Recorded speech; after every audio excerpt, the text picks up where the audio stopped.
other than the note, the fact that he notified me. Just want to change that. So should it say that Betsy Harding and Scott Badger had informed the board that they would be? Great. Yeah.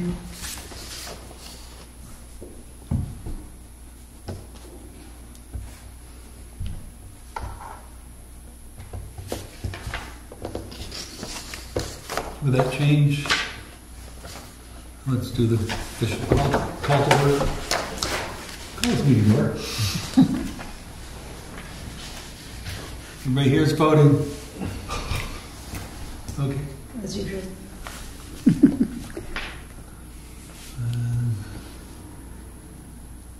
Dick Bennett's the only missing party. Yes, and Dick did call me saying that he was at the selectmen's meeting, but his health was rapidly going downhill, and he decided to save us all from contagion. Good. Oh, I got one. I have one too.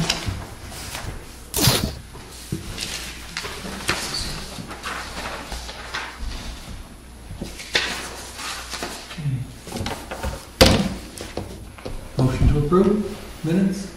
So moved. Second. Favor? Aye. Aye. Unanimous?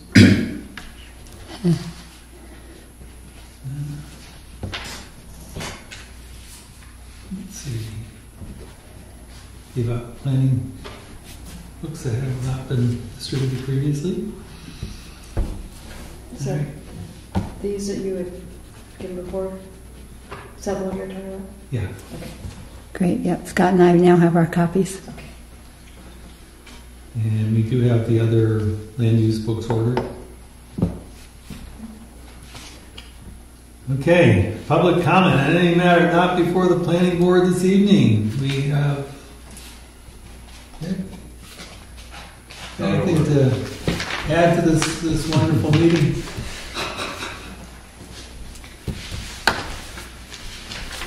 All right, first order of business, boundary line adjustment review.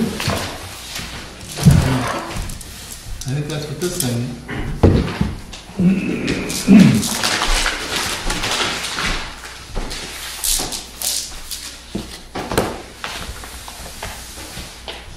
Boy. Obviously complicated. 16 landowners and... Will? Are there several copies of that, or is that all? Yeah, there should be. There's multiple copies here. I think 5 anyways.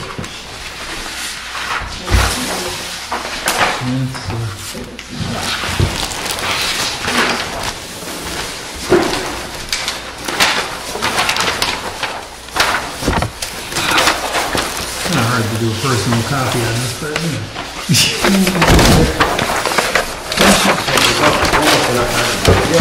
think there is. Can we get them back together? Mary, do you want to let us do this?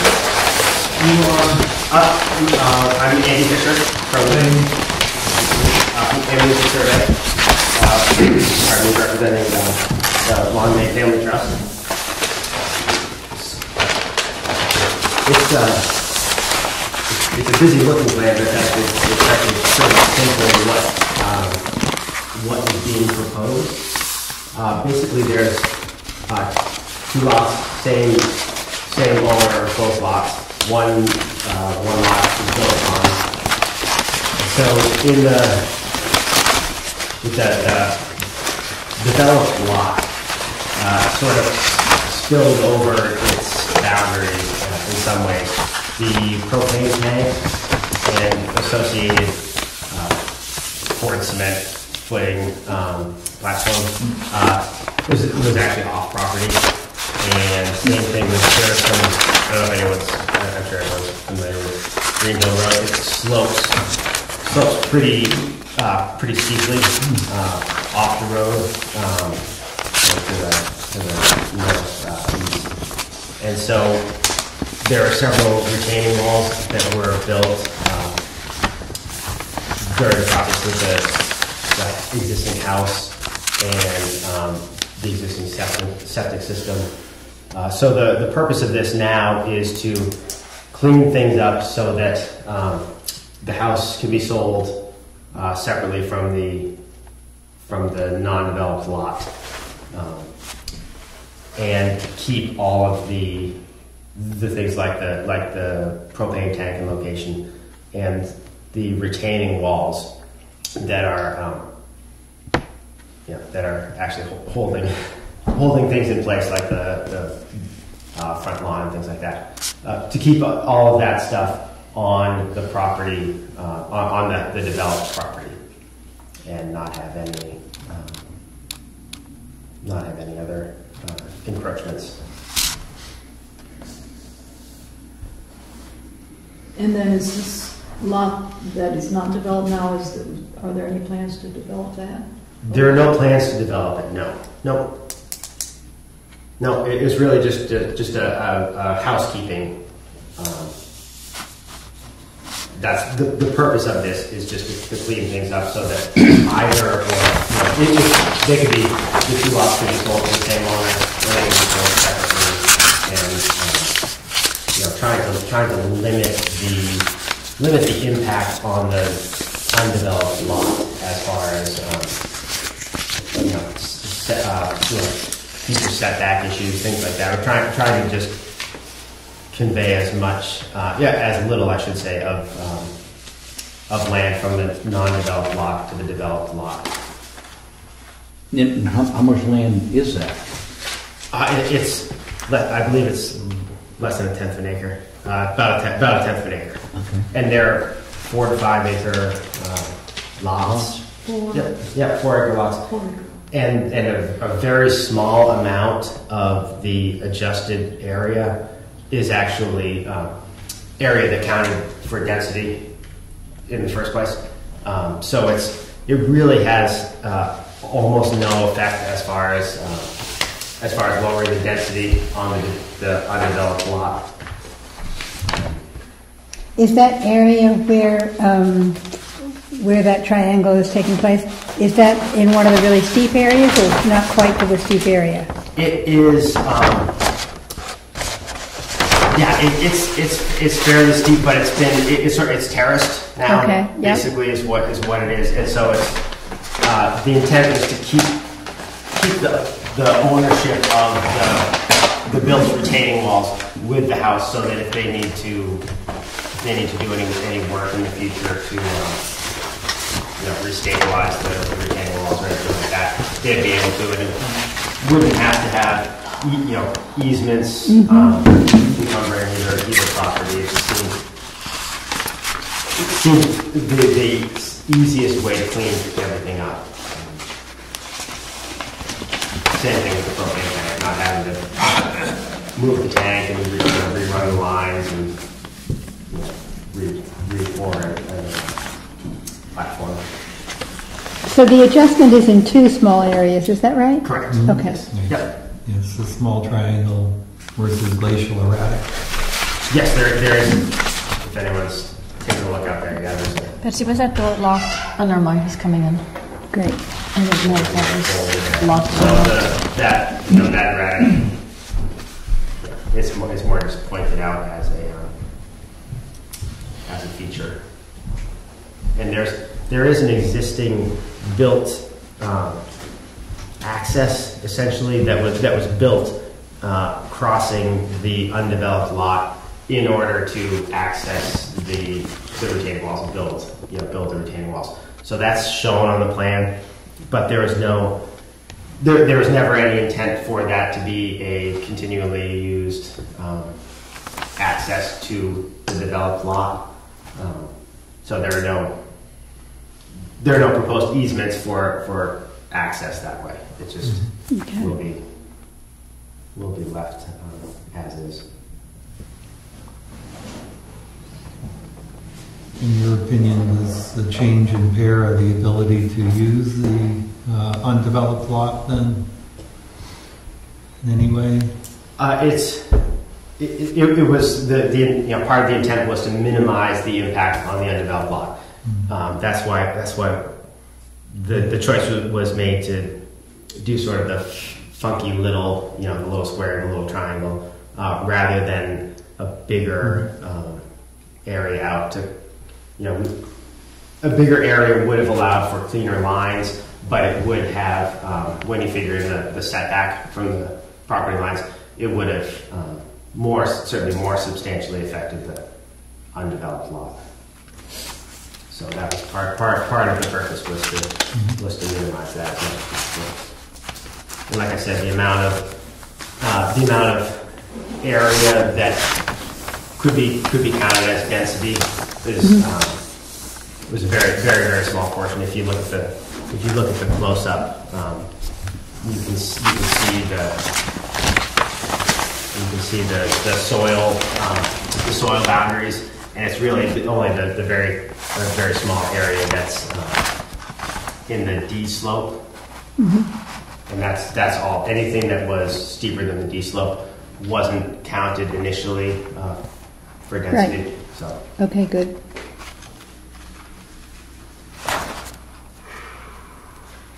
Is there a checklist that came with it? Is there a checklist in the file?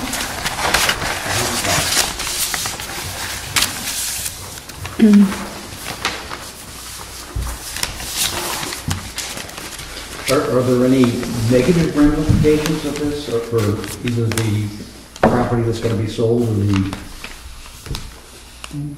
not in my opinion. No. It's and again, it could have looked cleaner with just sort of one line shifting, but that would have much more substantially impacted the undeveloped lot. Just as far as setbacks. Any abutters have anything negative you're looking at that, Bill? I don't see anything that suggests that there's any issue. The notices were sent out, so Yeah. Did everybody reply or any non-repliers? You don't get replies typically. you Okay. get the green card back Gotcha. indicated they were Gotcha. received. All done said that it was delivered and they received it. Yeah. Okay, checklist. Not seeing one, but someone knows what it looks like better than I. Okay, believe good. that there was a checklist. Yeah, definitely. Do you not see it there? I might have a copy in my files, or there's one maybe in the back of the room. Oh, good. Thank you. All right. See, maybe you shall find.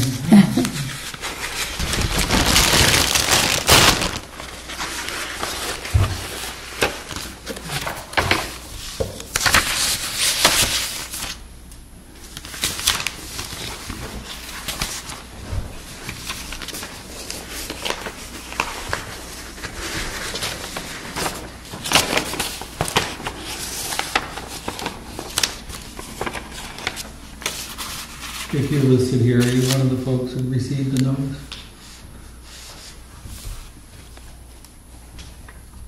The Saco Realty Trust? Oh, yeah, correct. Yeah, you were trustee of one of the trust.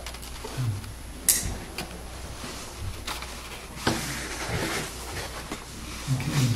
Yeah, and so both, the lots on either side are already developed. Yeah, so it really is just very internal between these two. Okay, so the application signed by the owner, I saw yes. The butters was provided. It was provided, yes. All fees paid. I see a bunch of checks. I believe all the fees are paid, as far as I know. I think we would have heard if they were not. And 5 print copies and 1 Mylar. Yes. Okay, show a title box identifying title. Yes. Email address to proposed lot.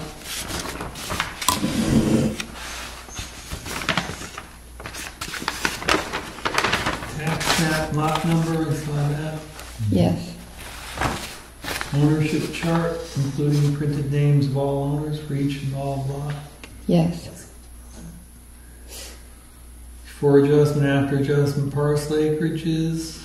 Yes. Amount of acreage actually being exchanged in acres and square feet. Yes. Didn't see it in square feet. But I thought Oh. It should be there. It is in square feet and acres. Is it in square feet? Okay. Yeah. All right. I didn't pay attention. Butter names, we got those. Name zoning district. Yes. Minimum zoning frontage requirement. Yes. Scale at 1 inch equal to 100. You guys are good. North arrow. Yes.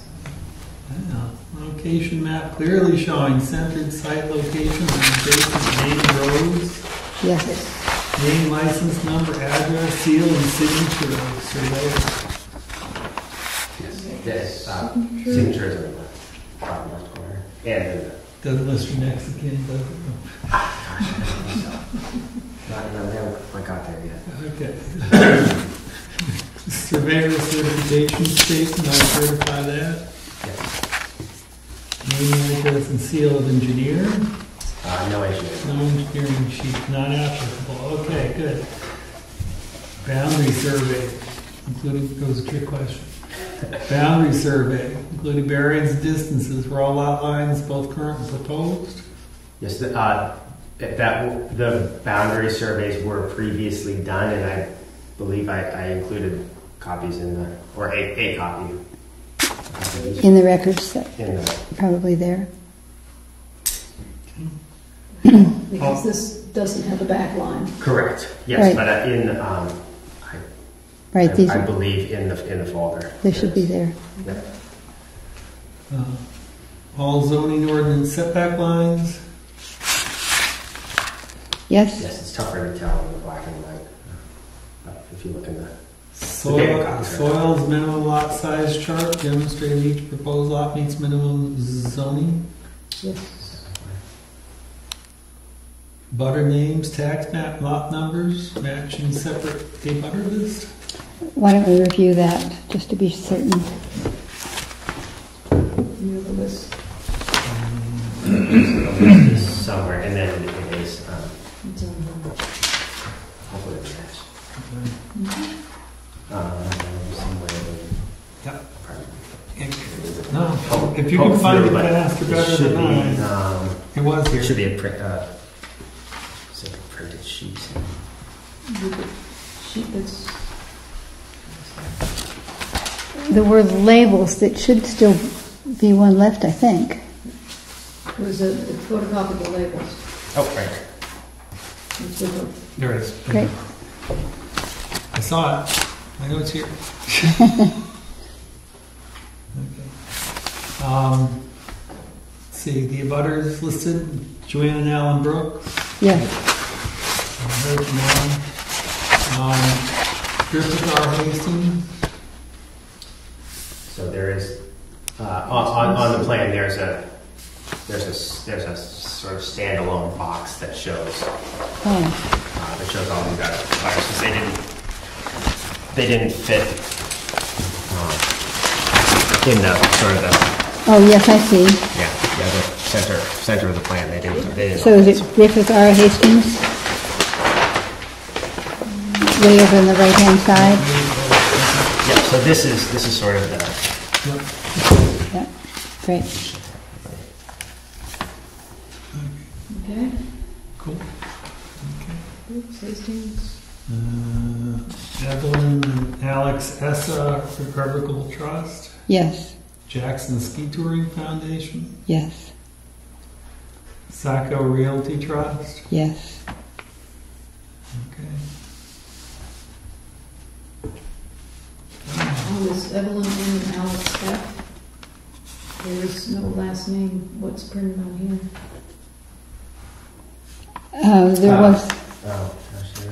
There was one on the butter list. We did send it out to the Right. appropriate Yeah, people. it's missing on this. Yeah,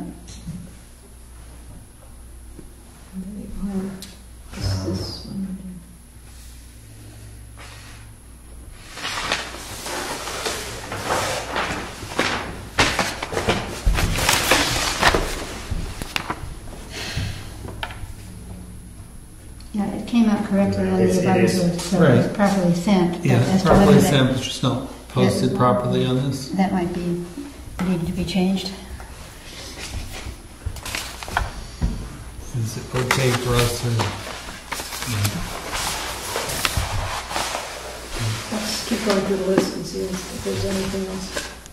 Okay, that was it. That was the end of it. Oh, we need for the rest of the stuff. Okay. So it doesn't match separate purpose. Existing buildings, other human-made objects remaining. Yes. Deed restrictions, if any. There are no deed restrictions or easements. Okay. Location of existing proposed water supplies within 200 feet of the involved lots.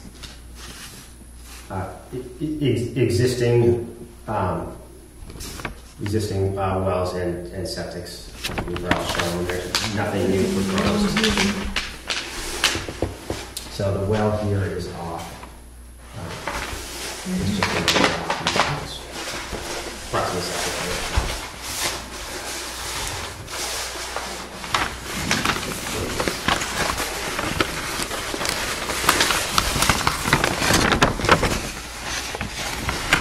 And is there a well for the house of the Dickies house? Hastings house?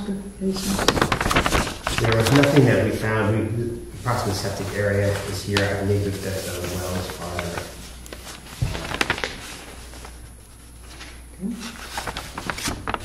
But again, there's nothing. Right. No change in use. No. These changes would not affect any buildings. Location of all existing streets. Oh. Missed one location of existing proposed sewers and septic systems that can be separated. Functioning with applicable, not applicable. The only one that really is there is the missing word for the ESSA Revocable Trust.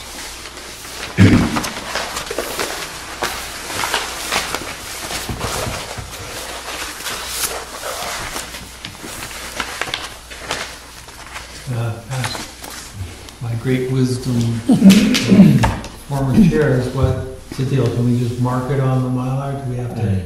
Maybe a question to the registry, or Okay. if they wanted to accept it. Yeah, since it's a modification to an existing plan that's already approved, I'm not sure it's significant, but I'd be glad to call the registry and ask. Okay. Okay. It's a good idea.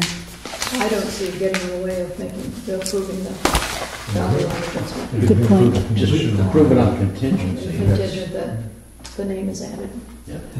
Or that it's no Yeah, problem if if it's not added. If Yeah, necessary, okay. right. Okay. So I move that we approve the lot line adjustment contingent on resolution of the main system. I'll second it. Okay. All in favor? Aye. Aye. Thank you very much. Good I to go. appreciate your time, and certainly obviously if we need to fix that. I'll be in touch with you. Thank you very much. Thank you. I appreciate it. Okay, thank you all for your time. Thanks, Andy. Have a great night. Thanks. Who's going to put those back together? It's, I wouldn't know how to do it. Well, I'll stack them up, roll them up.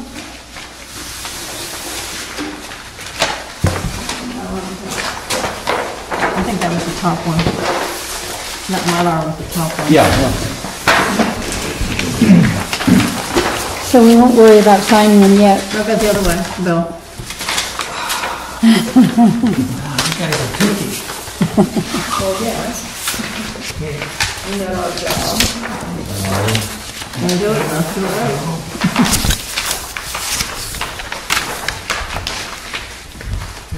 Let's just let it roll. Okay. Let it roll.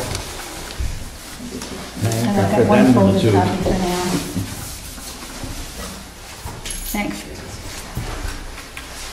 So you must be Steve? I am. Excellent. Steve, why don't you come on up here? Question.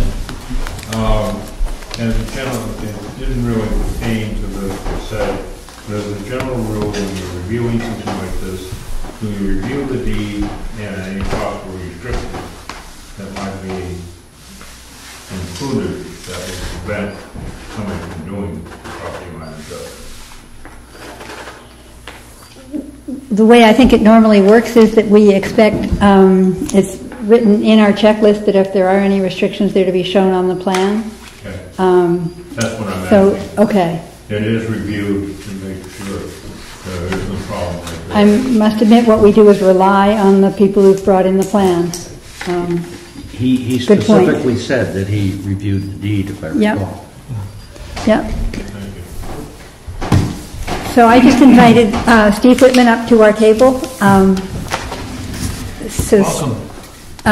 Steve, we are lucky enough to have agreed to work with him on trying to get the increased housing opportunities ideas out there and get town discussion about it.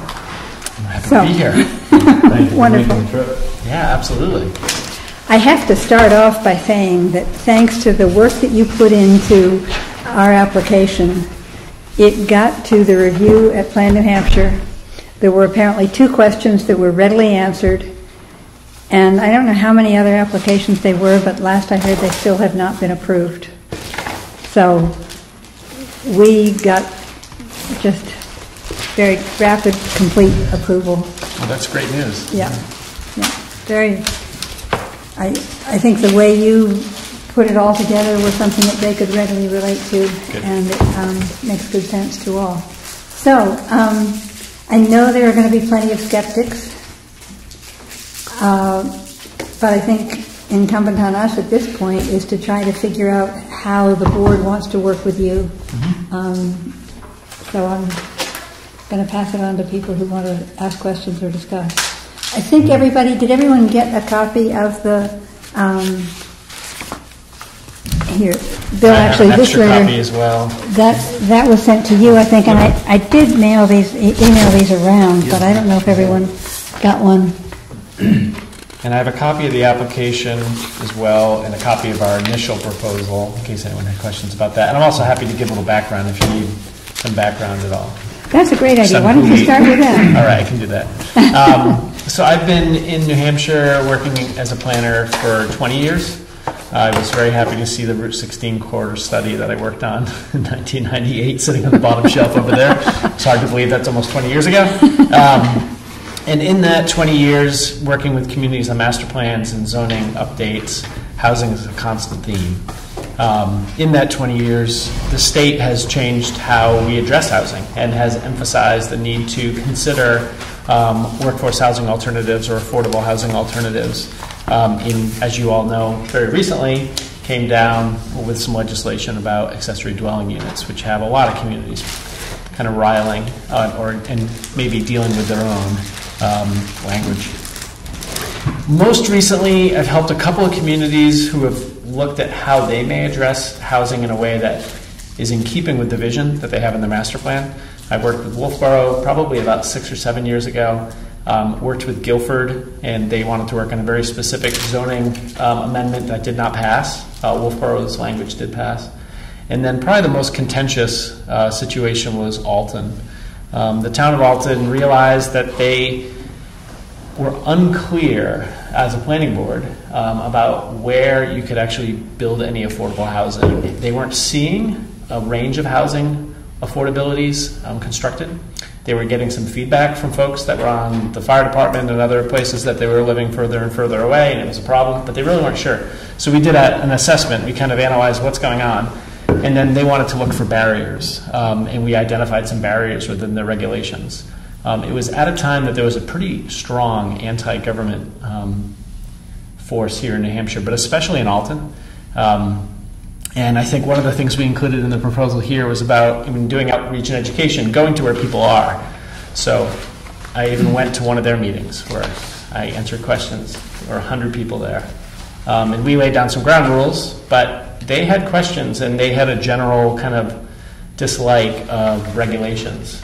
And so we explained what the state was requiring, what Alton was doing to show their work, to do their due diligence. And as over the process, Alton narrowed down to a couple of zoning changes that did pass. And they were able to show that they kind of looked at the town and thought about places that that you could provide some incentives for a range of housing, and some places that weren't going to happen, like along the lake, that wasn't as easy to make happen. So that's just a little bit of background. I'm happy to answer questions and to start talking about how you might work over the coming year. We'll assist you with that. I should add in about Alton that we had a review from a person who had been involved with the planning board in Alton for quite a while, and he told about people who were strongly opposed to the proposal and so on, and that ultimately he said the planning board's proposal under Steve's guidance was approved by the voters at the following town meeting. The planning board was very pleased with Steve's efforts on the project. Yeah, that was Ken. So that was one good note about him. I'm back. Just to give some backdrop, I think I heard recently that California has declared a state of emergency over their housing Really? issues. I mean, I think it's been hard in some parts of New Hampshire more than others for a long time. I mean, clearly you have some constraints with the amount of available land and other issues that we've talked about. I mean, as someone who came to New Hampshire, I almost didn't stay because I couldn't afford to live here. I mean, I couldn't afford to live here in a way that I wanted to actually invest in a piece of property. And luckily, my standards were much lower, and I was willing to do a lot of work myself. And so my wife and I found a way to make it work. But there were those moments of like, can we afford to be here? Not that New Hampshire's as expensive in a lot of cases as southern New England states, but one of the things that communities we've worked with, like Wolfboro, and communities that we've watched, like Norwich, Vermont, that we haven't worked with, but we've watched how they've dealt with it, there's a recognition that by having a diverse set of income levels, people of multiple ages, people of multiple backgrounds, it's a positive thing. And you can't ensure that it's going to happen, but just by going through this exercise and hearing from people about what they know are barriers or what possibilities they're open to for thinking about alternative housing styles in the coming years. Things are changing quickly. So, And what Betsy and I are proposing is that we put together a steering committee to work with Steve. The steering committee would involve members of the planning board that want to be on it, hopefully some from the board of selectmen, and then community at large members as well. Betsy, I think, and I agree, I was thinking around 12-ish for numbers. That sound like a good number to you? Yeah, we won't get them all at each meeting, so, right. But if you can get, it seems like you're looking at some diverse backgrounds and different ages. knowledges and ages. Yes. By the way, we should introduce ourselves. So I'm Betsy Harding. Kathy Dougherty. Nice to meet you. Nice to meet you. Chris McAleer. Scott Badger. Sarah Kimball. Bill Terry. Great. Thank you. Sorry, I forgot that. That's okay. I figured out who two of you were. Okay. Maybe see if you could talk about sort of that, the initial stages, the outreach, and especially as we've informed you, all of this is ultimately contingent on the town meeting in March and approval of accepting the grant, and approval also of any funds necessary from the town to match, for that grant. So, if you could describe some of what you might be thinking about in terms of leading up to that, how we can use. Obviously, we're going to want to generate as much general support as possible. Right. And it's support to look into the issue. It's not necessarily support to do a specific thing. And I think we need to probably be careful that we don't get people too riled up, that this is more of an exploratory, try to keep it as neutral as possible, I would assume. So knowing that you're looking at that March timeline, that you're looking for approval at town meeting, that we put just two primary tasks kind of ahead of that. And one was to get together with the steering committee and or planning board and really think about how that timeline looks over the coming year, knowing that nobody likes to be surprised if there is going to be any kind of a zoning suggestion. that people want a chance to participate in the process and kind of learn with the steering committee as we go through the year.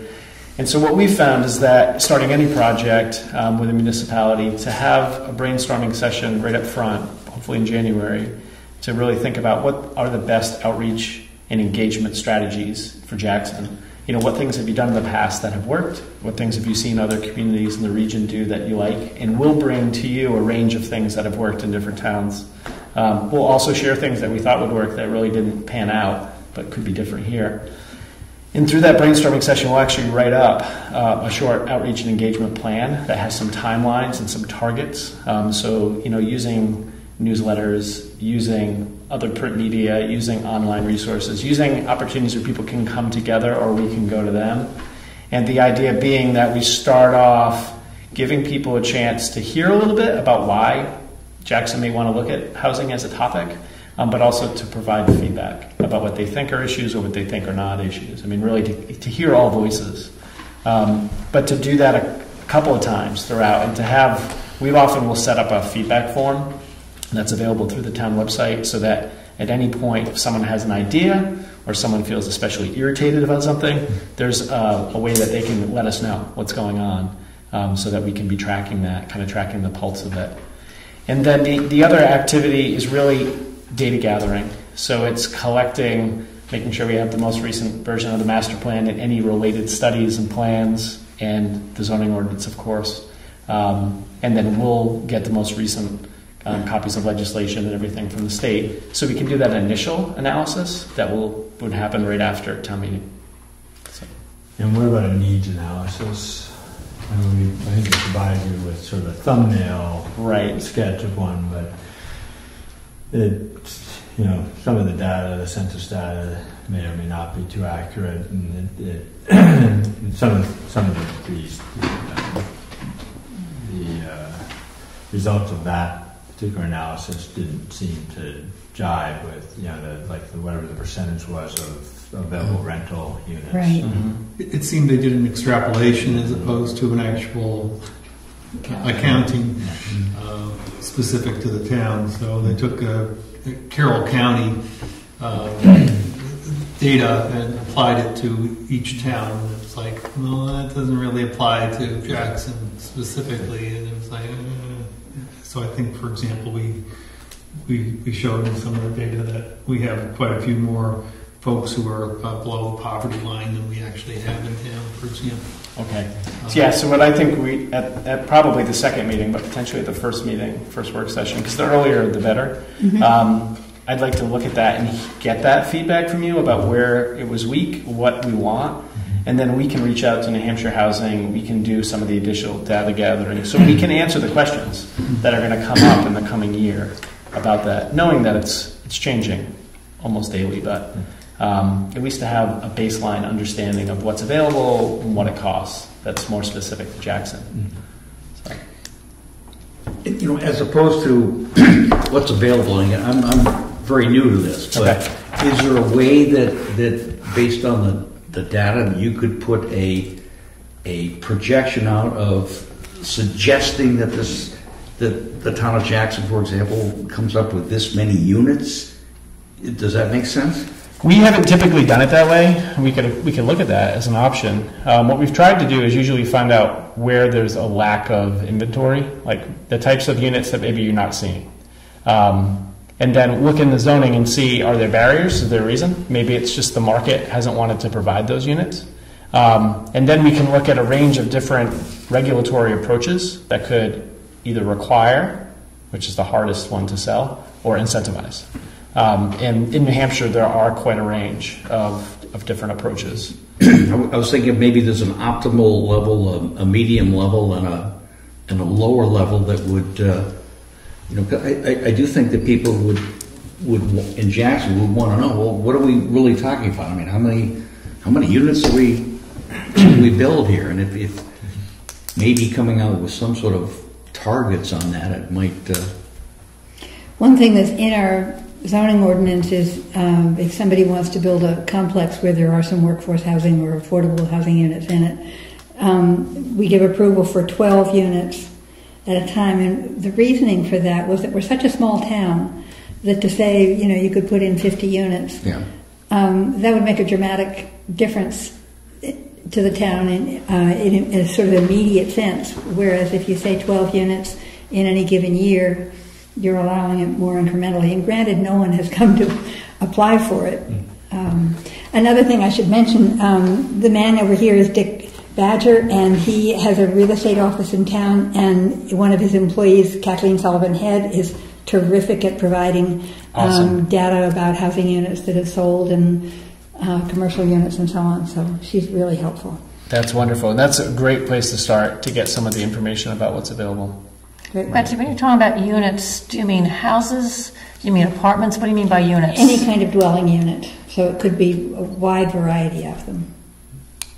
You mean single family units? Single-family houses. Yeah, that's the apartments, expectations. condos, All of the above. Yeah. all of the above. And one of the first things we try to do is get a sense of the mix that you have, which is a little different than other New Hampshire communities, and get a sense of maybe why it's that mix, what's missing, if you think there's something missing, but also keeping in mind the situation in Jackson as far as like land availability and constraints to development.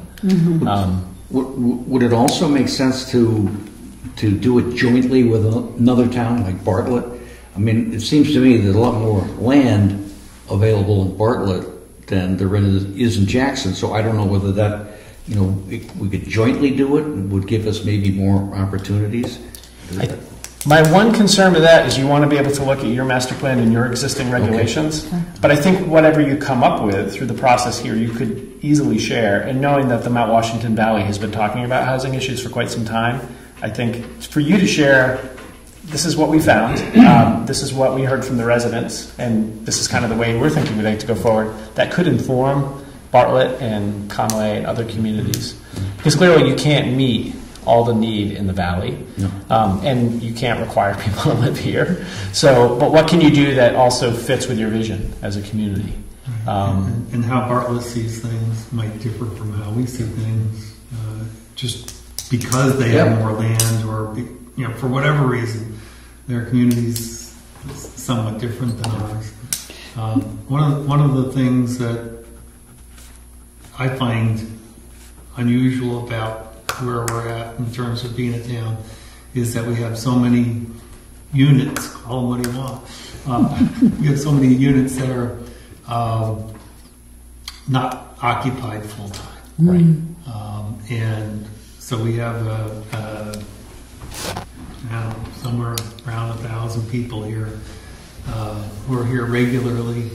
But we have quite a few units. We have quite a few more units than we have people here, and that tells you that, I don't know what the statistic is, if it's 40% or whatever of units are. I think it's more than 50% of our dwelling units here are unoccupied in any given or they're not full-time occupied. Right. As of April 1st, apparently they're not occupied, I think, is the census date. And you're not alone in that. We've worked with a lot of lake communities who are in the same situation, and they're often shocked when you actually look at the mix of year-round occupied and what used to be seasonally, but it's more intermittent now. It's a really important point.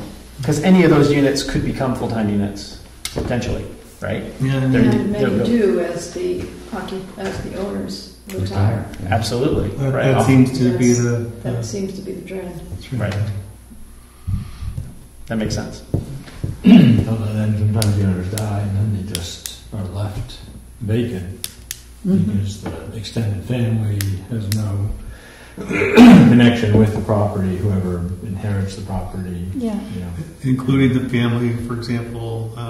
Your cabin, Nick Merritt and Company. You guys have a cabin here. The family. What do you have? 34 owners or something like that. Not quite that many.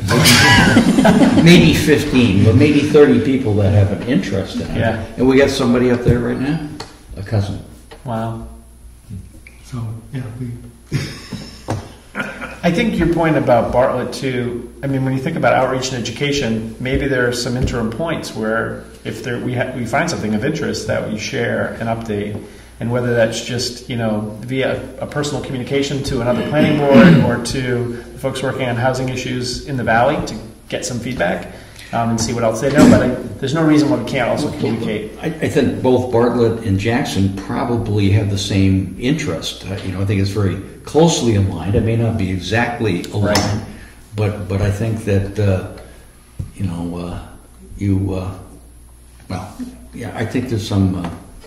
I see two different angles. There's the need for the housing. There are people that want to live in Jackson, or work in Jackson, that want to live here. But there's also, I think, a desire, some part of the community, to bring a more diverse population into Jackson in terms of age, income, etc. Like you mentioned for Norwich, you find that makes for a more of a community, more robust, more alive community. Right.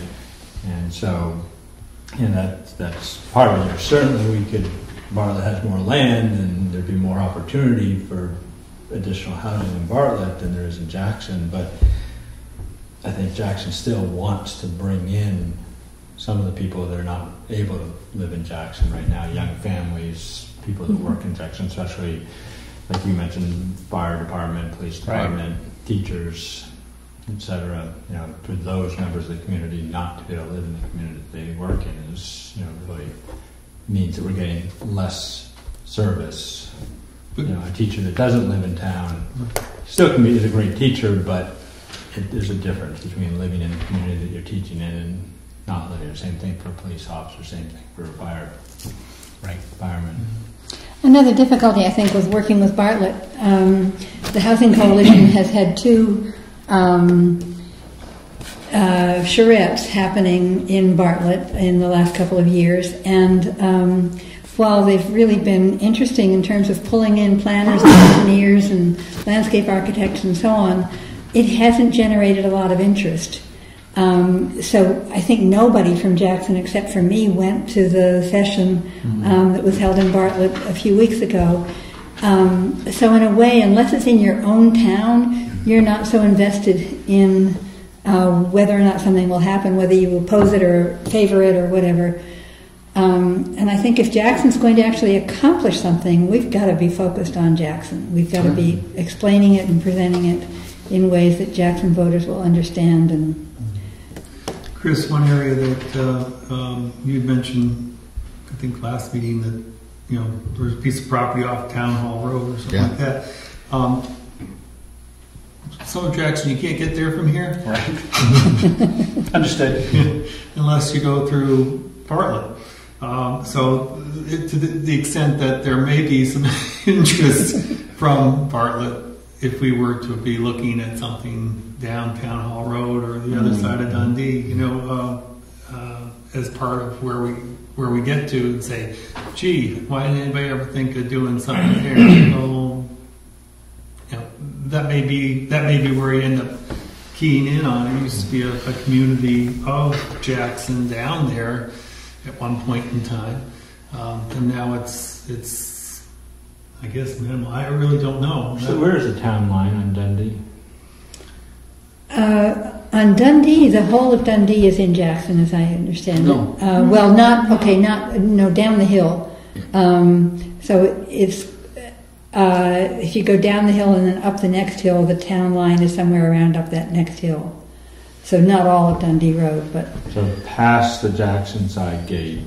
Yes, yep, a good bit past that. Okay. And then on Town Hall Road, a whole Road, lot of land that's not being used for anything at the moment. Yeah, Is it forest? Some of it is Forest Society, I think. On both sides. Probably there's Beale and what's the where the Bennetts live? I forget the owners of that. Anyway. And then on Town Hall Road, it may be somewhere around Toll Road that it becomes Jackson or Bartlett. That line is somewhere near there. It's probably the place where I fall off my bike all the time. Well, even at the end of Town Hall Road, where this piece of property is, part of it apparently is in Bartlett and part in Jackson. Mm-hmm. And you got 109 acres or something like that, and it's approved for 17 lots. That's it. I was very surprised. And maybe that's not fully utilizing it. I really don't know. Is it divided into 17 lots, or is it just one parcel at the moment? No, it's, if maybe Dick knows, but better than me, but I saw the plan, and along the roadway, it was 17 lots divided, and then you had a ton of land in back, which I guess is... I think that's what they got approval for without developing further infrastructure on the land. Right. And that's in Jackson. Well, we're controlled by road frontage. Requirements from Fargo, which is fairly strong. I had talked to Kevin Bennett on that issue about the property up there on Town Hall Road. And he said you might be able to get maybe some 2 or 3 acre lots in there. But he said by the time you put a road in there and put a septic system in and a well in there, it's not affordable anymore. And that's what he said. So I'm just saying when I talked to him about it. But just the way Jerry's proposed for the village, which never really flew, you could do community water and community septic in a place like that and save a fair amount of money maybe. Dick, did you want to make a comment on something? Excuse me? You had your hand up a little while ago. I'm concerned of where you're going. You've got to look at your master plan for starters. And what do you want to accomplish for the town of Jackson?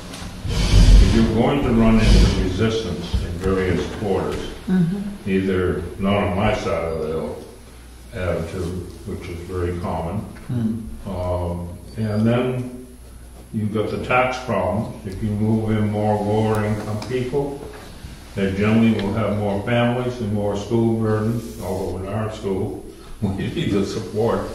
But these are things you've got to look at in general about how you want to grow and apply that to, and I'd be out looking at Aspen, Colorado to find out what the hell they did. They were whacking up mobile homes into 3 apartments and getting $1,000 a share. Their housing was so bad out of there. It was terrible. And they finally did some community development in Pickens County. I'm not sure what they did to solve their problems or whether they ever got it solved. We need to look at, start at the top and work down. In other words, do your master plan and find out what your community wants, and then how do you achieve it. And you go, and that's your job. And that's actually the scope we laid out is very similar to what you just said. So starting, I mean, this isn't intended to shift the housing situation overnight in the community. It's part of your long-range planning. So very similar to the fact that in your master plan you address housing and you have addressed housing and regulations already. This just shows you're continuing to have a community conversation, kind of check in, see where you're at, see what exists now, how it fits with the goals of the master plan, see what's changed in the state of New Hampshire, and also share with people a range of examples. So your comment about Aspen, we can look at Aspen. I know Breckenridge, what they did for some of their housing solutions, but even more, I mean, a little closer to here, Stowe, Vermont. In Stowe, the standard allows for mixed income, but by design, because they're well-designed units, we live next to each other. We're both in a 3,000 square foot house, but when you go in your door, you have the whole 3,000 square feet. When I go in my door, I've got 800, and I have 2 neighbors. There are 3 units in the house, but Palisades and Stowe's like that. And so we can show people some ways it's been done, and make sure that if people like some of those strategies, that they're allowed or incentivized within the regulations. And maybe there's a phased approach to what you even adopt. And there were some other ideas too, maybe setting up a housing trust fund. Yes. Where we can get people to donate to it. And listening to people talk about how angry they are with their tenants, setting up a plan where you'd meet with people who want to be tenants and explain, maybe work through the AHEAD group that has helped people become home buyers, help them understand what's involved with being good tenants, and sort of certify them. Granted, you couldn't certify that they will always be able to pay the rent, but provide some sort of guidance for people on how to be good tenants. That kind of thing might be able to help alleviate some of our housing difficulties. I also, I spoke with Julie Atwell about how we would fund the first 2 months or so of having Steve working with us. And she was saying it's going to come to somewhere between probably $1,500 and $2,100 or so, depending on exactly what the timing is that we pay.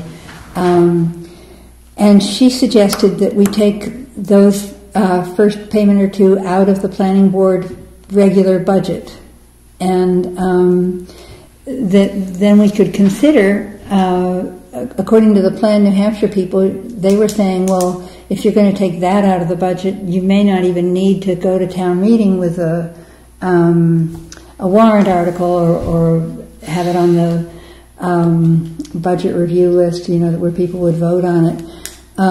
It could just be part of the planning board budget. So we're going to run that by the town attorney and see how that person feels about it. But I just wanted to let you know some of the suggestions that have come up. See if there's any reaction or ideas. What do we have in the budget for this year? It's around $3,500. And I don't know what's spent. 25, didn't we drop it? We might have dropped it. I haven't It's looked lately. 2,500, Okay. and we haven't spent that much. But we've bought these booklets and that sort of thing, and not much else. Yeah. But then, is she saying that for the budget for next year, that we would just bump it up to include? Well, what's Julie is suggesting that we pay the first two amounts out of the planning board budget, and then when the grant goes through, the grant is not going to cover the $2,500, but the grant will go through, and the planning board budget at that point could be reimbursed, or it could be switched over to the town. So depending on Plan New Hampshire is willing to consider what we pay out of the budget as our absolutely. Yeah, Plan New Hampshire says most towns, I guess, don't put it before the town for a warrant article. So if the town attorney says that we should, okay, great, we will. If the town attorney says it can come out of the planning board budget, great, we'll do that. One suggestion, if you don't need to put it before a vote at town meeting, I would still use town meeting as an opportunity to get the word out and talk about it. And to accept the grant, that still needs, as far as we understand, that still needs to go before the town, because technically speaking, the town will be paying the bills and then getting reimbursed. That makes sense. It may be that by the time the bill is actually due, the town has already been reimbursed or something like that, so there is no actual outlay by the town. Technical. But I believe it still needs to go to a town vote just to accept the grant, even if ultimately there's no cost to the town. Yeah, it's just a great opportunity to get the word out. Exactly. Yeah, and then my hope is that sometime around May we might have a big community meeting the way we did back in 2002 or so. We'll see if that kind of thing comes to pass or if it'll happen later on in the year, but it'd be nice if it could happen before school's out, because then we won't be losing people to a lot of travel. I do have a question to Steve. Yeah. Legally, how do you, when you have the workforce housing, how do you keep somebody from coming in and buying that and then turning around and renting that as a Airbnb or something? Mm-hmm. I mean, how do you say you can't do that? It's only for, how do you regulate that we have to have this for workforce housing? And do you regulate how much they make? Or can somebody come in and, like I said, I want to make an Airbnb out of it? That's the toughest thing. So we can look at... That's what I was asking. Yeah, I think it's an excellent question. And so we can look at how a couple of other communities have dealt with that. Mm-hmm. There's a big question about how involved you want to be in actually monitoring the occupancy of the units, and New Hampshire Housing has spent a lot of time trying to educate communities on their choice, so we can pull up some of those materials and look at the options. But generally, they err on the side of you don't want to be managing it. So you want to be setting up the units so that they're of a size and of a type that they're going to have a place in the market. The Airbnb piece is really new. And so that's like a really new wrinkle that every town is starting to deal with. So just as an example, in Amherst, New Hampshire, they were one of the first communities to kind of take on workforce housing because they had really inflated housing prices, and they were generally larger colonials that were being built on individual lots. And so what they did was they created, I think there were 2 or 3 different regulatory incentives where you can build on what would be a substandard lot, but you can only build a smaller unit. So 1,100 square foot unit, let's say, is a single family home. You couldn't add onto that unit, like there were certain restrictions, so it kept that unit at a place in the market where it couldn't compete with a 5,000 square foot house and 7 garages. But I don't know that they ever had a provision for, could it become a rental? Could it become a temporary rental? Exactly. Well, I also know from talking to Kevin the other day that there was I don't know, it was a condominium or a house, 3-bedroom. It was an Airbnb that had 20 cars there, and there you go, and you have a septic system for 3 bedrooms. Well, and how do you? In a section of Interville, yeah, they went back and looked at with some deed and found out that you couldn't rent something. So a lot of neighbors were complaining that. Exactly what you're talking about, that these people would rent a place and a whole bunch of people would come in and be drunk and peeing all over the front yard and all that kind of stuff. And they found that in the deed for this little community, you couldn't rent it. So I don't know, maybe you could set up a... There's no joint because the same situation. Oh, I'm sorry? They went back in their records and Kearsarge Lighting Precinct found out that you couldn't do short-term rentals. Maybe that was Kearsarge. Yeah, it was Kearsarge Lighting Precinct. Okay. You can also have deed restrictions. And that's become an issue because, granted, the problem is there. People rent a house out with no control over it. 21 people occupy a 3-bedroom house. Right. Party all night and all day long. And very upsetting to the neighborhood. But for the same token, do you use that brush, paint it out, then nobody can do a short-term rental. Right. People depend on doing it. They're going away for the winter or going away for... Yep. And they 6 months in the have winter. to pay for it through a rental. Yep. So you've got to be very careful how you step on those traps. Yeah. Regulations can be the death of you in the process. On the other hand, I think if you're creating an environment or an opportunity for someone to live here in a way that it creates an advantage, you can also put restrictions on the advantage. I think that's a reasonable. That's a reasonable thing to ask. That's what you brought up, was that yes, the town could approve. As a matter of fact, there's one a couple of years ago they approved down in Conway, North Conway, and you could only get about 6 units on the property according to the current regulations. They ended up with 11. 8 could be sold, 3 had to be retained in rental for a period of at least 3 years. There had to be a deed restriction. They could not be sold or taken out of the rental market. I'm not sure how you set that up legally, but that's what Lawyers are clever. Was that because Lawyers are clever. Was that because of the funding that was used to construct those units? Yeah. Okay, yeah. Yeah. The question you asked is a good one. It's also one that applies to units of all levels. But some of these questions, as they come up, we can track them down and see what the options are. We have a good relationship with New Hampshire Housing, and are happy to check in with those folks. And they're tracking a lot of this, and so we can find out if there's some things we can do, or if there are things that we should flag that may need to be addressed more townwide over time. Now, what do you think about the Habitat for Humanity?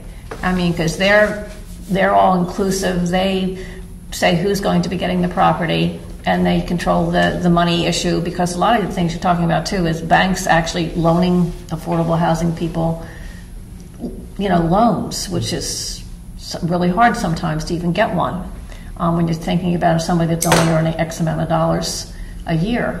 I mean, how do you overcome that? I mean, how do you where Habitat for Humanity they control things. They're their own bank. They loan out the money Right. and all the rest of that stuff. And if you can get because my husband's talked to them about this, if you can get 5 units on a property and have a well and a septic system already there, because they don't deal with that, then they can build these houses for a minimal amount of money. Sure. And then these people can live there. Then there's your workforce housing to some degree, or you're giving people an opportunity, not necessarily to work here in Jackson, but work in the Valley. Is that something to be looked into as far as giving the money out to these people, acting as their own bank, which Habitat for Humanity does, where, going to TD Bank and asking them for a loan, you have to be jumping all through 9 million hoops and everything else to be able to get that. So those are all non-regulatory approaches. They'd be similar to doing a housing bank or something else. They're working with partners who could potentially provide the type of housing that you might identify. We don't know what you'll identify, but that might identify a housing type that would fit a need that you've identified. But New Hampshire banking does that? Were you just saying that? No, I was talking about New Hampshire housing. So New Hampshire housing does have a separate finance side, but Okay. from a regulatory, this is more regulatory focused. We can identify non-regulatory strategies as well. But most of this is going to be what is the existing mix of housing stock, what type of units are people saying they want, or what type of units are we being forecast that are going to be popular in New Hampshire. And then seeing if there are barriers that we can eliminate, or seeing if there are new things you could provide to show that Jackson's thought about it and is providing a set of tools to provide the mix of housing that you think is appropriate here, that also lends itself to more diversity over time. Knowing that it may only be, some years you might get no units, and some years you might get a few. But then those non-regulatory things, partnering with Habitat for Humanity and other organizations that have been set up to also address this problem, that can be happening in parallel. Absolutely. But one of the things that they might be able to inform us is why they're not doing the project here. They may have some insight into how the regs drive land costs and development costs. They might be able to inform us on that. One of the things they have said is that our land is difficult. They need a fairly flat parcel of land where they can ideally put in 3 or 4 homes eventually, 1 home a year sort of thing. And we do have very few parcels that might qualify for that. Jackson typically has very pricey land because of our shortages of Question land. on scope. And I heard you say it, and I just want to make sure I understood it. Sure. Is that we're really looking at trying to identify and establish as best we can an environment that will think through what the opportunities are for developing the housing, not necessarily, if I again heard you correctly, whether we're going to be doing any kind of follow through. We're actually trying to find people who are going to then pick the ball up and run with it. Right. So I think it's still going to be, to your point, how do you get from the idea phase to someone saying, I'm persuaded to do something here in Jackson. Now that you've done all this work, I can see my way to doing something. To me, that seems to be a whole other set of activities, and it's a progression, certainly. Right. It may follow on the effort this year. Yeah. Right. But That happened in the first charrette. We didn't come out with anything at the ends of it because when it got right down to the dollars and cents, it didn't work. yeah. In other words, there wasn't anybody willing to take it on. They couldn't make an adequate profit doing it. And when I talk about adequate profit, they were looking at 10-15% profit for their investment. Sure. And, that's one of the difficulties. You can ease that structure through getting multiple units where you only can get one before. That would obviously reduce cost. Lack of town roads in situations, use a private driveway, or accept PUD development, which Conway is doing, accepting PUDs. Bartlett actually has fairly decent laws on that. And I think the 50-foot frontage is all you need to do a PUD. What's the PUD? Planned unit development. Okay. It's like a cluster development. Yep. We do allow cluster development here in town. So, and what is the difference between a PUD and a cluster? One and the same. Okay. They're just Yeah. planned unit development, and the cluster is planned unit development. The way It's a legal association that's associated with it. There's no such legal term as PUD. Yeah. It may not have the open space. I always thought of it as cluster is more intended the units be clustered and then be a lot of open space around Right. it. Where a PUD is more, there's enough land for X number of units. We have one in Jackson. In an association type way. And all of that is at the Dana place. That was a I think it's often the combination case. of But house you lots, can build wherever you want. clusters, Right. condominiums. It had every, That's and that was done, what, 40 years ago? Yeah. Yeah. Well, the first in the country. Did the Dana place sell an auction? No, it did not. No, didn't even get a bid for it. Nope. But. And from what I understand, it completely needs to be torn down Yeah, completely. yeah, exactly. And It's set $750,000 was supposed to standards that hadn't be been set the in New Hampshire. the lowest bid we were allowed to have Yeah. for it. Yeah, I saw that. Did a Yeah. record job. Mhm. For a tear down, And 8 nothing acres. wrong with it. But in I don't any think case, so. you still got to come up against the dollar. In other words, you've got to have, at the base of it, you've got to have somebody willing to invest and Yes. do the development. And you've got to respond to their needs to a certain extent, within reason. Right. And that's what you've got to look at. And right now, everybody is completely busy building. Everybody here in town. I've asked them because I have a guy that wants some work done in his house up near Black Mountain, and I went around and talked to everybody, and they said they are straight out until at least the springtime right now. And That's a good thing. and that's a good thing. That's a very good thing. Good thing unless you need something done. Exactly, exactly. Actually, That's a good Jackson has then. one of the better laws in the valley as far as doing cluster development. If you do it as I don't know what the rules are on your ordinance, but it's, it encourages it. Yes, it's Tries to, it's yeah. interesting wording. Yeah. Yeah. And it is interesting, Steve. There's right. one example in town of a woman who set up 4, really they're called one-bedroom homes in a cluster development up on Carter Notch Road.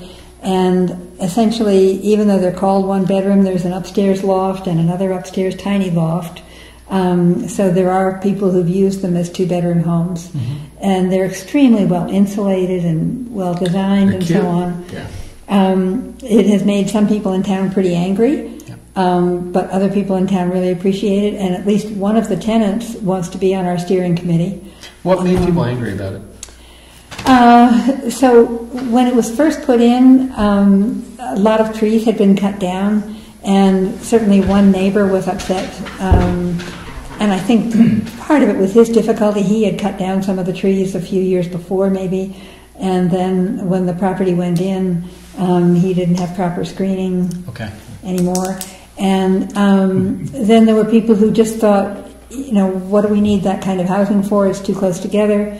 But at the same time, the people who actually moved in were long-time Jacksonites who needed the housing, and I think that gradually helped people to gain a better understanding about, okay. And I think a lot of the emotion occurred before it was built. Okay. And once it was built, and it was seen, okay, this really is kind of attractive, and it's not the eyesore or the problem that people expected. I don't think there is the same negative I don't think so feeling about either. it as there was before. And if I were a neighbor and suddenly heard that there's going to be 4 or 5 units going in 25 yards away from me, and I have no idea what's coming. Right. You have an image of what you think. I'd be pretty anxious too, but I think once they were in, everybody saw what it actually was. That really tempered. That's just planning and design ahead of time and explaining it to people. That's, Right. That's really basically that is. But it sounds like that's a great story to share. It is. Because on a It's couple true. of levels. And one of the persons who moved in there originally was paying $700 a month and is still paying $700 a month. I don't know what the other rents are, but I think they're 800. they might be 800. But the woman who went through the whole process and built it is delighted. She's getting about a 5% return. So she's, doing better than all of us do with Citizens Bank or whatever.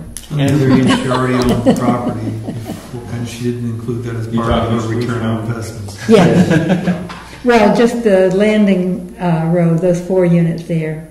Yeah. Spruce Mountain is another story similar to that. But one of the things that I find hard when you have housing conversations with people is there are certain types of housing that don't appeal to people, right? And so if you talk about building that type of housing that you don't envision yourself living in, somehow people seem to be insulted by it and have this threat that they're going to have to live there. Well, no, you don't have to change the way you're living, but there may be someone else who really likes that. So I think tiny houses and cottage-style housing have had that kind of visceral reaction for people. We did as part of a survey for a master plan in Newbury, New Hampshire, we asked a question about types of housing that people live in now and what type of housing would they or a family member need 10 years from now. And the planning board at first said, why? Why do we want to ask that? We're all single-family homes primarily. We said, well, let's see. It's an aging community. They're having the same trouble of getting young people to come. And it was interesting. Maybe about half the people said they still saw themselves in a single-family home, but maybe not the one that they're in today. But the other half said they were open to townhouses and assisted living facilities and cottage-style smaller homes. And people wrote really interesting open-ended comments after it because it got them thinking, wow, 10 years from now I'm going to be this old, I'm going to have these responsibilities in my family, or I no longer have these responsibilities for my family. What do I want to do? And do I want to stay in Newbury? And if the opportunity doesn't exist in that community, then they go to New London or they go somewhere else. And so it really got the dialogue going, which is, I think, the same thing you're after. Getting some dialogue to look at people at all spectrums, all incomes, and say, what are the opportunities here? Great. This is the hardest part, is being at the beginning and not really knowing quite where you're going to go. You got a year's worth of work ahead and a lot of conversations and just being open to all of the topics that come up. And I think you probably hit on a lot of topics that are going to come up when we get talking with people. Good. And it sounds like you have really knowledgeable people in the community that know the market, know the realities, and so having deeper conversations with those of you that are willing would be really helpful. We have some wonderful people here. We really do. We feel very fortunate to work with you, Dan. And they're all right here. No, the town of Jackson is very concerned about their own here in town. Right. Whether you're an elderly person, I know the police go and check these people on a daily basis. Somebody needs something, or they're there to help out. And so we're kind of unique as far as that goes. And I know that for elderly assistance, rather than putting him in a home, that, for instance, the guy across the street, his mother lives there. And according to Greg, that the only reason she's still around is because she's where she's wanted and loved. Mm-hmm. And that makes a difference here in town.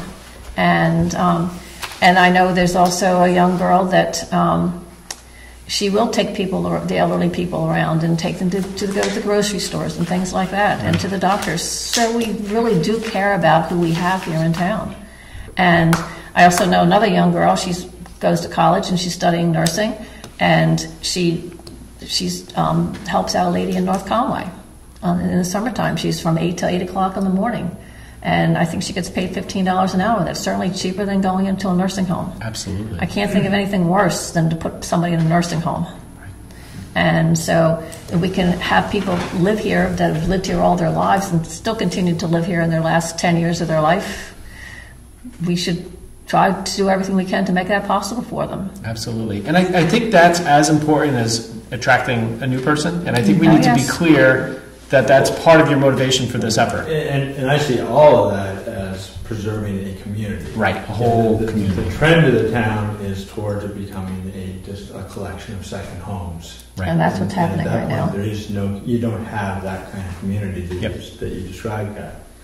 You know, it's the whole spectrum, age-wise, income-wise, et cetera, makes up the community.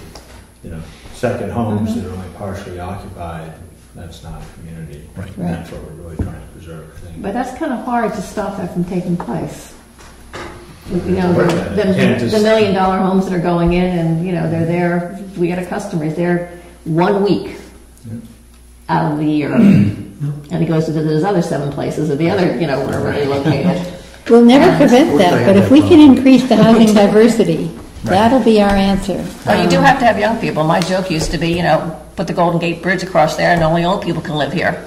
And you have to keep your school going because that's the whole heart of a community. And you do, but we do have some homes, if you look on Zillow, that are around $200,000 Right. in town. They're not necessarily on the market. Some of them are, and some of them are not. But then again, it's how do you get the money to do that, and how do you stop somebody coming in and buying it that's got $1 million and wants to just rent it out? So those are things that, how do you prevent that from happening? Right. And there are tools. There are? There are. There are Yeah. tools, yeah. Some of the tools you may not want to get involved with because they're going to be so onerous for you to regulate.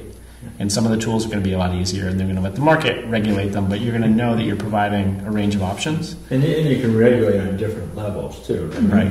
We can institute town-wide regulations, or you can have deed restrictions Right. for a particular property, particular situation that protects it. So we don't want to have. You can No, have deed restrictions? Oh, yeah, Oh, okay. we've already discussed for that. sure. Yeah. I didn't know that. I didn't know. So what about if you have Absolutely. like a community, or you set up a community, and that community has restrictions as to what, say, not allowing Airbnb type rentals? I mean, that is something that can You're saying like a homeowners association? yeah, like a homeowners association. Then they regulate it. And yeah, They police that at that point. so that's how it would have to be. You It can could be. set it That's up, one it way. has to be One way. owner occupied. You can make that kind of a requirement. If it's a house, I think that you've put in some money on, you've got it restricted as to who would occupy it. I think you can set it up. I know I've seen it before that you can set it up as it's got to be owner occupied. And then if you're going away for a month or you've got a job in Hong Kong or something or other, you could probably appeal to the board of the association board to see if you can make an exception for that kind of thing. But in general, the requirement would be owner occupied. There are lots of different ways to do the various tools that are available, and so we can look at all of them. Like right at the beginning, I think we want to get a sense of what's happening here, what you have in place, and what people are aware of. And then post-town meeting, when we start looking at the different regulatory options at our meetings, I can present to you a bunch of them and show you different examples from different towns. And then based on your questions, we can dig deeper and see what other alternatives exist. This is what really spurred the creation of this legislation for the accessory dwelling units, was that some communities, like we worked with the town of Meredith 15 years ago, and they said, accessory dwelling units, that's their strategy for workforce housing, that they don't want large multifamily apartment buildings. They want affordable housing throughout the community, and you don't know it's there. But they had specific design requirements that they felt were important. And some other communities dealt with accessory dwelling units differently. Now some communities clearly upset because they've been forced to accept accessory dwelling units. But yeah, so that's one of those issues. Did you comment? You know, I come back to what I first said, that your master plan, the will of the town, is what you need to use as your guiding light. And you may not do it through regulations. The lawyers will fight me over this one, but you may do it by variance. And most communities do a lot of variances. You look at any bigger metropolitan area, variances are part of the game. You grant a variance, but you get something back in return, or hopefully more than you gave away. but you can respond to your philosophy that yes, we need affordable housing for seniors, or we need affordable housing for working people, or whatever it may be that the community needs. And you try to sell the community on the idea. You want somebody to cut your grass? We've got to provide a housing for them. You want to take care of your parents? You got to let them move down into something they can afford to live in. You've got to use those arguments to sell your program, or you're not going to get anywhere. Not in my neighborhood is going to be the answer. Right. And you really got to come at this a little differently. But you need the answers from this gentleman who's got the experience and tell you what's been done and how it can be done. It's a start. And one of the things we do is use the state formula for calculating what is affordable or what is workforce based on county numbers and based on, like you included, the median income for Jackson.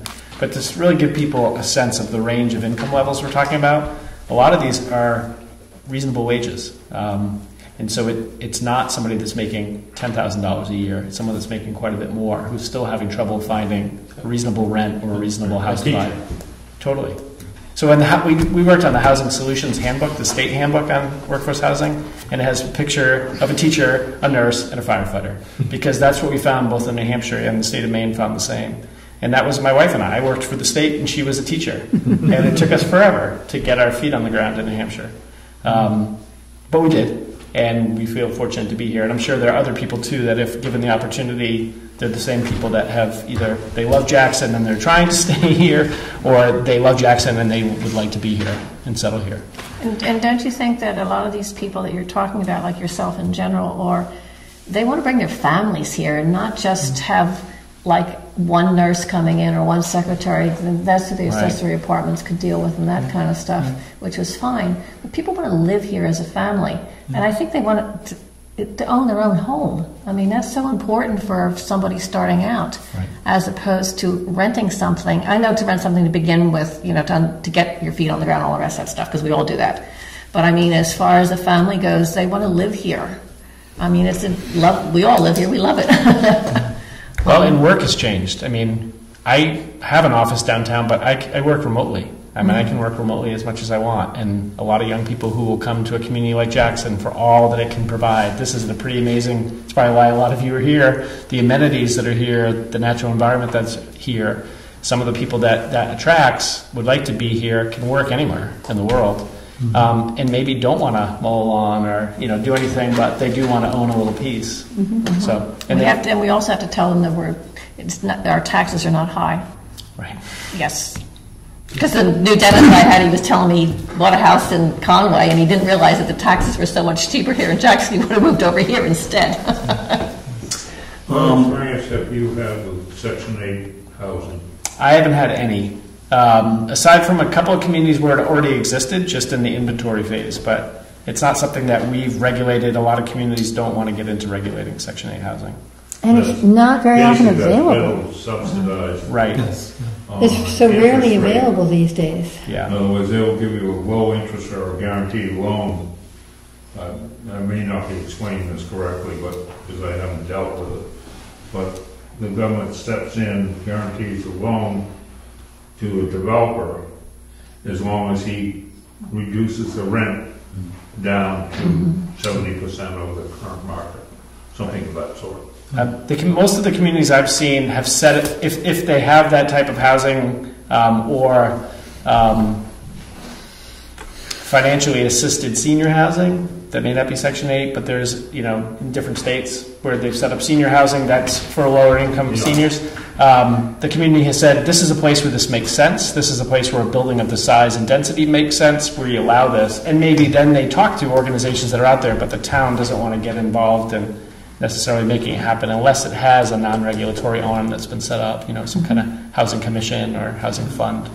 We have that available in Conway right now. I think Section 8 and affordable. I think housing. We have a sense that we have a fairly constricted environment where we're at. That we, you've heard from the various comments that, we're not looking at, 42 different types of housing. We have land restrictions, we have cost of the land value in the open market so high that in itself prevents a lot of activity. And the other thing is just availability. Much of the property that you might consider to be developable is already constrained in some way. Right. Either it's national forest land or it's got a conservation easement on it. So we know our opportunities are not grand, and yet we still would like to take a look to see what opportunities we do have and see within that limited scope, Right. what can we do. And I think that's where you come in with an attitude. The planning board has an attitude that they're willing to work with somebody that has a plan that won't upset everybody else in the process.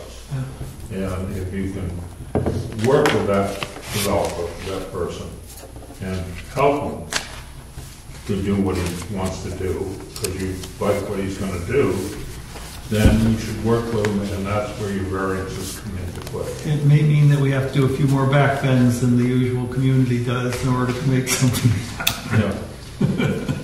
I don't think anybody here would be, averse to any of that stuff. No, and I think the other thing is that if you take a look at our housing, the actual build that's out Right. here, we have a very diverse housing plant here. I mean, we got just about anything and everything. Sure. Except for maybe, big, large-scale apartment buildings. We don't have that, but, we have homes that are, one-room cabins, for crying out loud, off the end of Black Mountain Road, and fishing camps that have been converted, and then we have these $8 to $10 million monstrosities that are phenomenally built, and they're gorgeous. So, wide range. Even some of the ski clubs are almost like that large apartment building type structure, at least if not used in that same way. Yeah. Converted Victorian housing. It all can be done with good architecture. Oh, absolutely. Yeah. In other words, you can proceed, but you have to oversee it and make sure that you encourage it, but can help them come up with a good product that you'll be proud of when it's done, when it's occupied, and is not a burden to the community. We have to do it right. We have to do it right. We have to make sure we're listening to all the folks. And again, there's one guy, but it's one guy. He's a special guy. He's a special guy. Clearly. I'm serious. He's a special guy. And this lady's very special. This guy's special. This lady's special.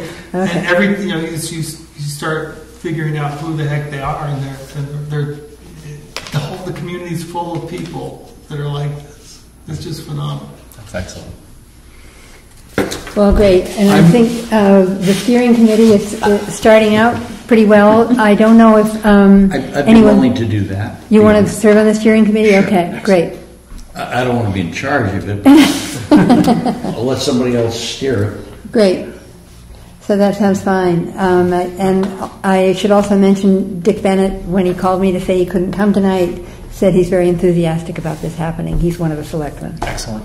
So we're on the right road, I think. Okay. All right, I may make a motion that we adjourn this meeting. We solved almost every problem. Put them on the table at least. We accomplished our objective. Yeah, there are only two other things I wanted to bring up. So I think we're all set. Okay, so at some point, as long as we finalize the contract, and if we need any changes to the contract, just let me know. And then once you know how things are going with town meeting and all, we can schedule a meeting for early 2018. I think we'll have the selectmen sign the contract. That seems to be So good. if you want me to change that to reflect the chair of the select board, I'm happy to do that. Yes. Great. I think that would be great. Yes. I'll make them happy. Okay. And then, according to the woman from Plan New Hampshire, we don't need to sign the contract by December 31, which was our original understanding. She said we can sign it in January or whatever, so that's nice that we've got some flexibility there. Unless you need it to help you encumber whatever funds you have this year. Great. Which we may want to do. Yeah, which we very well may want to do. so that could help with that, yeah. All right, I'll send you an updated Excellent. contract. Okay, we'll pass I'm that out to assuming the that- select people. The chair of your select board's name is on your website as well, so, Okay, it's Bob Thompson, oh, it is, okay. CHOMPSON. What is there? So that's great, and we'll be at the meeting November 30th and have them probably sign it at that date, I would guess. Good. Great, it was nice to meet you all. Nice meeting you. Thank Almost you, get out of here. Thanks so much, Steve. We appreciate your being You're here. welcome, my pleasure. Nice to meet you. So I appreciate Chris's comments that we want to adjourn, but in case people didn't know, there's I registered. Next week, 16. There's an interesting, I think, happening on November 16th from 11:30 to 3:30 or 12:30 to 3:30, depending on whether you want lunch or not. There's sort of a roundtable discussion on housing and economic development in the valley. So here's the invitation. If anybody wants to attend, check it out and see, what the dates are. It's a free thing. There are some speakers involved. The only other thing I wanted to mention is that I have the calendar for when the planning board would need to propose things. I'm assuming we're not planning to put forward any zoning ordinance changes, but I don't know if anybody is working on one. And we would have been working on it Yeah. by now. I would think so, but Well, I go to hyperdrive and we'll change the community's zoning regulations. So. Waiting on outcomes of this great. endeavor that we're conducting. So those are the only two things I wanted to bring up. Now, I entertain Yes. motion. Second. All in favor? We're done.